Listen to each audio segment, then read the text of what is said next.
ಆತ್ಮೀಯ H60 news ಅರ್ಥಾತ್ ಸೀತಾರಾಮ್ ನ್ಯೂಸದ ವೀಕ್ಷಕರೇ, ನಾನು ನಿಮ್ಮವ ಎಂ ಆಯುಧ ಮಲ್ಲಪ್ಪ ಜೊತೆವರು.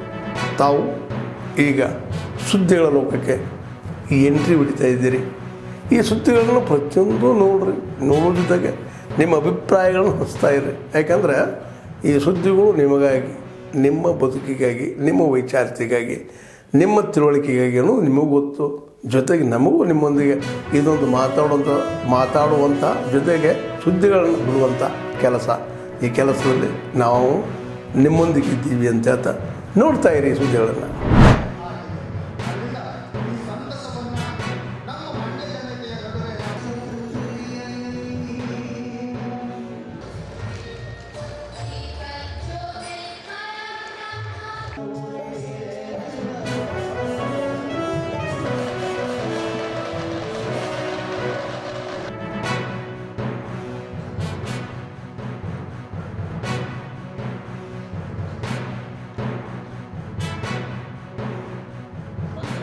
ಯುಗದಲ್ಲಿ ಎಲ್ಲೋ ಒಂದು ಕಡೆ ಆಕಾಶವಾಣಿಗೆ ಪ್ರಾತಿನಿಧ್ಯತೆ, ಪ್ರಾಮುಖ್ಯತೆ ಮತ್ತು ಮಹತ್ವ ಕಡಿಮೆ ಆಗ್ತಾ ಬಂದಿದೆ.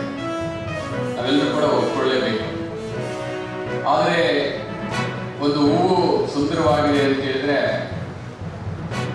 ಅದರ ಸೌಂದರ್ಯತೆಗೆ, ಅದರ ಇವತ್ತು ಹೂವನ್ನು ನೋಡಿ ನಾವು ಸುಂದರ ಪಡ್ತಾ ಇದ್ದೇವೆ, ಸಂತೋಷ ಪಡ್ತೇವೆ ಅಂತ ಹೇಳಿದ್ರೆ ಆ ಹೂವಿನ ಹಿಂದೆ ಬೇರು ಬಹಳ ಮುಖ್ಯವಾಗಿರುತ್ತೆ.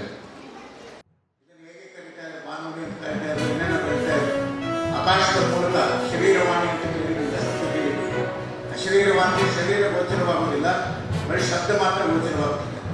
ಅದೇ ಅಶರೀರವಾಣಿಯನ್ನ ಇಟ್ಕೊಂಡು ಆಕಾಶದ ಮೂಲಕ ನಮ್ಮ ಕಿವಿದೆರೆಗಳಿಗೆ ಮತ್ತು ಅಪ್ಪಡಿಸ್ತಕ್ಕಂಥ ಈ ಒಂದು ವಿಧಾನವನ್ನು ಕೊಟ್ಟು ಆಕಾಶವಾಣಿ ಎನ್ನುವಂಥ ಹೆಸರನ್ನ ನಮ್ಮ ಒತ್ತಾಯಿಸಿತು.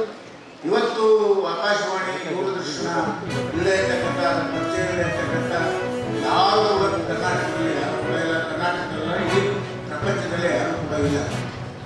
ಅದರಿಂದ ಈ ಮೈಸೂರಿನ ಆಕಾಶವಾಣಿಗೆ ತನ್ನದೇ ಆಗಿರ್ತಕ್ಕಂಥ ಒಂದು ಹಿರಿಮೆ ಇದೆ.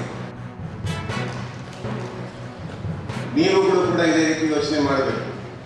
ನಾನು ಈ ವೇದಿಕೆಯಲ್ಲಿ ಯಾವತ್ತು ಕೂತ್ಕೋತೀನಿ ಅಂತ ನೀವು ಪ್ರತಿಯೊಬ್ಬರು ಯೋಚನೆ ಮಾಡಿದಾಗ ಎಲ್ಲರೂ ಕೂಡ ಉತ್ತಮ ಪ್ರಜೆಗಳಾಗಿರ್ತೀರ. ನೀವು ನಿಮ್ಮ ನೆಲೆಯಲ್ಲಿ ಯಾವ ರೀತಿಯಾದಂತಹ ಕಾರ್ಯವನ್ನು ಸಮಾಜಮುಖಿಯಾಗಿ ಮಾಡಬಹುದು ಅನ್ನೋದನ್ನ ನೀವು ಮಾಡೋದಕ್ಕೆ ಸಾಧ್ಯ ಇದೆ.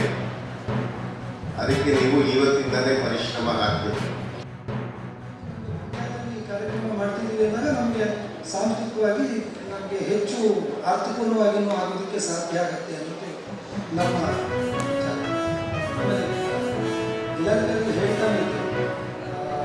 ಈ ಸಾಮಾಜಿಕ ಮಾಧ್ಯಮಗಳು ಇವುಗಳ ನಡುವೆ ಆಕಾಶವಾಣಿ ಸ್ವಲ್ಪ ಸೊರಗಿದೆ. ಅಂದರೆ ಇದು ನಮಗೆ ಹಿರಿಯ ಕಲೆಗಳಿಗೂ ಇದ್ದೇ ಇದೆ.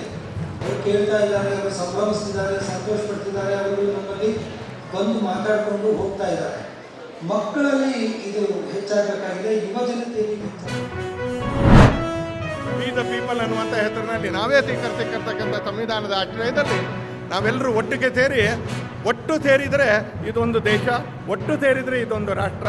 ಇಲ್ಲಿ ಪರಸ್ಪರ ಪೂರಕತೆ ಇದೆಯೇ ಹೊರತು ಪರಸ್ಪರ ವಿರುದ್ಧಾರ್ಥಕವಾಗಿ ಸಂಘರ್ಷ ಇಲ್ಲ. ಆ ಸಂಘರ್ಷವನ್ನು ನಾವು ಹುಟ್ಟಾಕಲೂಬಾರ್ದು, ಸಂಘರ್ಷವನ್ನು ಹುಡುಕ್ಲಿಕ್ಕೂ ಹೋಗಬಾರ್ದು. ನಾವು ಸಮರಸತೆಯನ್ನು ಹುಡುಕಬೇಕು ಅನ್ನುವಂಥ ಸಂದೇಶದ ಜೊತೆಗೆ ಇವತ್ತು ಎಲ್ಲ ಹಿರಿಯರ ಸಮ್ಮುಖದಲ್ಲಿ ಕರ್ನಾಟಕ ವೈಭವದ ಕಾರ್ಯಕ್ರಮದ ಉದ್ಘಾಟನೆ ಆಗ್ತಾ ಇದೆ. 3 ದಿನ ನಡೀತಕ್ಕಂಥ ಈ ಸಾಂಸ್ಕೃತಿಕ, ಸಾಮಾಜಿಕ, ರಾಷ್ಟ್ರೀಯ ಜಾತ್ರೆಯಲ್ಲಿ ನಾವೆಲ್ಲರೂ ಪಾಲ್ಗೊಳ್ಳೋಣ. कर्नाटक वैभव इंटेलेक्चुअल फेस्ट राज्य एवं देश भर के बौद्धिक समुदाय के लिए एक महत्वपूर्ण आयोजन बन गया है. कर्नाटक वैभव को संजोना और इसे आगे बढ़ाना हम सभी की जिम्मेदारी है ताकि इसकी गरिमा हमेशा बनी रहे. भारत देश दुनिया में एकता की सार्वभौमिक भावना को बढ़ावा देने के लिए एक पृथ्वी, एक परिवार.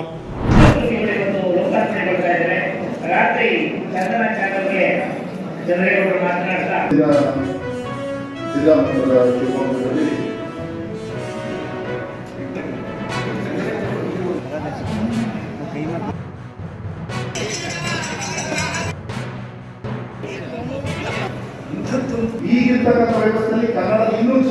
ಮಾಡ್ಬೋದು, ಮಕ್ಕಳಿಗೆ ಸಹಕಾರವನ್ನು ಹೇಗೆ ಮಾಡ್ಬೋದು ಅಂತೇಳಿ ನನಗಿಂತ ನಿಮಗೆಲ್ಲ ತಿಳುವಳಿಕೆ ಇದೆ. ದಯವಿಟ್ಟು ನೀವು ನನಗೆ ಸಹಕಾರ ಮಾಡಿ ಅಂತೇಳಿ ನಾನು ಓಪನ್ ಆಗಿ ಅವ್ರಿಗೆ ಕೇಳ್ತಾರೆ. ಅದಕ್ಕೆ ನಾನು ಈಗಲೂ ಕೂಡ ಈ ವೇದಿಕೆ ಮೂಲಕ ಎಲ್ಲ ಥರದ ಒಂದು ನಮ್ಮ ಜಲ ಭಾಷೆ ವಿಚಾರವಾಗಿ ಮತ್ತೆ ಸಾಹಿತ್ಯವನ್ನು ತಗೊಳ್ತಕ್ಕಂಥದ್ದು ಮತ್ತೆ ಏನು ನೀವು ಈಗ ಕಾರ್ಯಕ್ರಮಗಳನ್ನು ಮಾಡಿ ಇದನ್ನೆಲ್ಲ ದೊಡ್ಡ ಜನ ಸೇರಬೇಕು, ಇನ್ನೂ ಜಾಸ್ತಿ ಜನ ಸೇರಬೇಕು, ಹಬ್ಬ ಮಾಡಬೇಕಾದ್ರೆ ನಾವು ಕನ್ನಡ ತಾಯಿಯ ಒಂದು ಹಬ್ಬ ಮಾಡ್ತಕ್ಕಂಥ ಒಂದು ವ್ಯವಸ್ಥೆ ಇಲ್ಲ. ಭಗವದ್ವಿಭೂತಿಯಿಂದ ಮುರಿಬಾಗಿ ಮಣಿಗೂ ಕೈ ತೋರಿಸಿದೆ ನಾವು ಲೋಕರು ಕೃಪೆಗಿರಲಿ ಪಾಶ್ಚಾತ್ಯರಿಂದ ನಮಗೆ ಪ್ರವೇಶ ಮಾಡಿದ್ದೇವೆ. ಪುಸ್ತಕ ಪ್ರವೇಶ ಪುಸ್ತಕ ಉದ್ಯಮವಾದ ಮೇಲೆ 7 ಜನಮೇಜೆಯನ್ನ ಓದು ಜನಮೇಜೆಯ ಪಲ್ಲಕ್ಷ ನಾವು ಓದಿಗೆ ಪ್ರಾರಂಭವಾಗಿ ಆದ್ಮೇಲೆ ಎಲ್ಲ ಸುದ್ದಿಗಳನ್ನು ನೋಡಿದ್ರಲ್ಲ, ಏನು ಅನಿಸ್ತು ನಿಮಗೆ? ಇದರಲ್ಲೇ ನಿಮ್ಗೆ ಲೈಕ್ ಆಗಿರ್ಬೋದು, ಡಿಸ್ಲೈಕು ಆಗಿರ್ಬೋದು, ಕಾಮೆಂಟ್ ಬೇಡಪ್ಪ ಅಂತೂ ಅನಿಸಿರ್ಬೋದು, ಕಾಮೆಂಟ್ ಮಾಡಬೇಕಪ್ಪ ಅನಿಸಿರ್ಬೋದು, ಶೇರ್ ಮಾಡಬಾರ್ದಪ್ಪ ಅನಿಸಿರ್ಬೋದು, ಅದು ಮಾಡಬೇಕು ಅನಿಸಿರ್ಬೋದು. ಏನಾದರೂ ಆಗಲಿ ಶೇರ್ ಮಾಡ್ತಾಯಿರಿ, ಈ ನ್ಯೂಸ್ಗಳನ್ನ ಹಂಚ್ತಾ ಇರಿ, ಜೊತೆಗೆ ಇದಕ್ಕೆ ಸಬ್ಸ್ಕ್ರೈಬ್ ಆಗ್ತಾಯಿರಿ ಅಂತ ಹೇಳ್ತಾ H16 ನ್ಯೂಸ್ ಅರ್ಥಾತ್ ಹೇ ಸೀತಾರಾಮ್, ಇದು ಸತ್ಯದ ಕೈಗನ್ನಡಿ. ವಂದನೆಗಳು.